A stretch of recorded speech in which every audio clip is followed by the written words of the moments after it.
Who are you? Really? I know it's a simple enough question, but how you answer it determines everything in your life. And what if the voice in your head matches someone that you have outgrown or is not the person that you want to be or need to be to achieve your goals and dreams? In this video, we're going to take a psychological look at 4 mindset shifting techniques, literally reprogram your mind to align with a new version of yourself. Let's get started. My name's Aurora, and I take my formal education in psychology and my real life experience to give you an honest and complete view of grief, recovery, and mental health. What we're talking about today is identity, and it is so important, but it's actually not talked about near as often. Many of us go through life on autopilot, almost as if our identities are fixed. This is who I am, and this is always going to be who I am. But our identity is changing all the time. When we become a teenager and stop being a kid, when we become an adult and stop being a teenager, when you get married, when you become a parent, when you get a big promotion, all these things rewrite what your identity is. You can either be a passive observer to your identity, or you can be an active participant in managing and writing what your identity should be.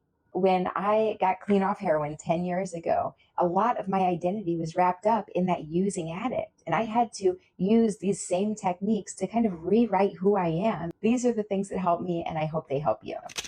The first thing is coping styles. So, coping styles are kind of in the behind the scenes of how our personality functions. They handle how we react to situations, how we process stress, and how we even experience joy.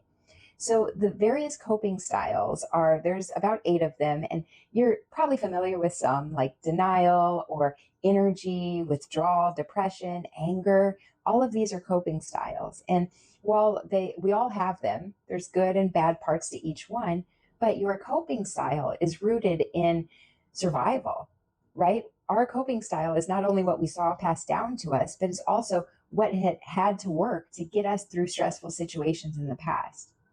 And especially if you have gone through any kind of trauma, then you may have grown beyond what your coping styles were at the time. They got you through a bit of hardship, but you don't really need those same coping styles anymore. So, addressing your coping styles and seeing how they do or don't work towards your goals is a big part in taking control of your identity. So, in the description, I have a completely free and complete coping styles workbook that can help you learn about your coping style, address it, and even change it if that's what you want to do. So, now that we've understood our coping styles and how that's kind of the way that our personality and our sense of self has kind of gotten to this point, how are we staying here? How do we start making changes? And that is tip number 2, start focusing on the narrator. The narrator in our head, that voice that we have running and telling us things all day long. It's like someone whispering in our ear. But what if that person whispering in your ear has not grown as you have grown? What if they're not really your friend anymore? So, what we're going to do is we're going to turn their volume up, because a lot of us, we go through life and we think these thoughts and we may not even realize we're thinking them or the depth of their negativity sometimes. When I go to a job interview or to meet a new friend, I may think in my head, oh my gosh, I hope they like me. They may think I'm dumb or awkward. These are real thoughts I've had. And I wasn't really aware that I was thinking them until I started to break down what the narrator is saying. So, how you do this is on your phone in the notes section or on a little notebook as you go through your day, just write down, just kind of be a little more conscious of what you're thinking. And it'll be hard in the beginning, but as you start paying attention, it'll get easier and easier. And then at the end of the day or week, you really review, and I'm guaranteed that you will be surprised at first at what you're saying to yourself. And is this really what you should be saying to yourself to push yourself in the direction you want to go? And eventually, by all of this, you'll start to be able to silence that narrator and change that thinking a little more consciously. In Todd Herman's book, The Alter Ego Effect, he talks about pretty much this exact same concept, but in a slightly more detached way. He says that all of our favorite celebrities and musicians, athletes, and some of the most successful people in the world in business or finance have an alter ego. They have built this other persona of themselves. Maybe they were shy and their persona is very outgoing and bubbly and can be on stage or giving large presentations. So we want to take the same concept, which Todd has shown is psychologically proven to be a very powerful method for bringing out the best in ourselves. But we don't want to make it an alter ego persona that we take on and off. We want this to be our real identity.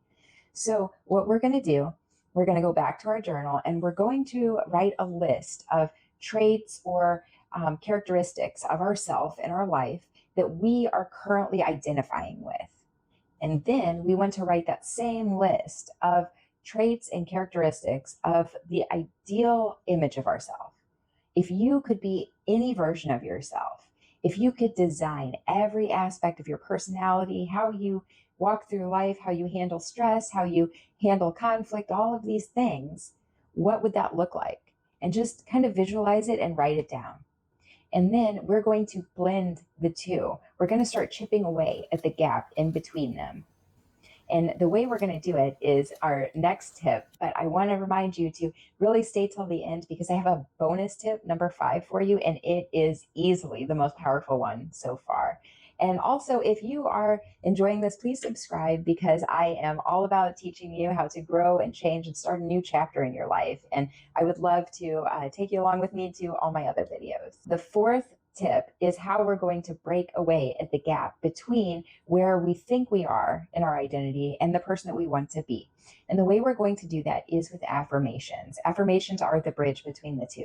If I told you, and when I said affirmation, I bet you probably like rolled your eyes or ugh. I know I would have, because affirmations a lot of times don't work. The reason they don't work though is because you're a lot of times telling yourself something that you don't really believe. That's not what we're going to do here. So I'll give you an example. If your main issue is anger, you have a lot of angry outbursts, and it's really getting in the way of the life that you want to live. Well, if I told you every day to sit and do affirmations saying, I am peaceful, I never get upset, that's not going to work. You don't believe it, and it's not happening in your life. So not only will you probably stop doing it out of frustration, but ironically, saying something you don't believe might make you mad, might frustrate you. So what we're going to do is we are going to that first list, that list we made about where we see ourselves right now, and we're going to slowly kind of take baby steps out of it. Stay within your comfort zone. Let's say you do have trouble with anger. Well, in one area, maybe you have a lot of patience. Maybe when you are with your grandmother, you're very patient, or with customers, or when you're with your children, you're very, very patient, but then you have angry outbursts in other situations. Well, focus on that. Say your affirmation is, I am really great at keeping my composure when I'm talking to customers or clients. However you're going to make these affirmations within a believable comfort zone. And then as you do it, just slowly expand and make them bigger and bigger until they're closer to the identity that you want to align to. It'll be rough in the beginning, but it'll get easier and you will believe them more and more as you go. The bonus tip number 5, is meditation. And that is really the glue that brings all of this together.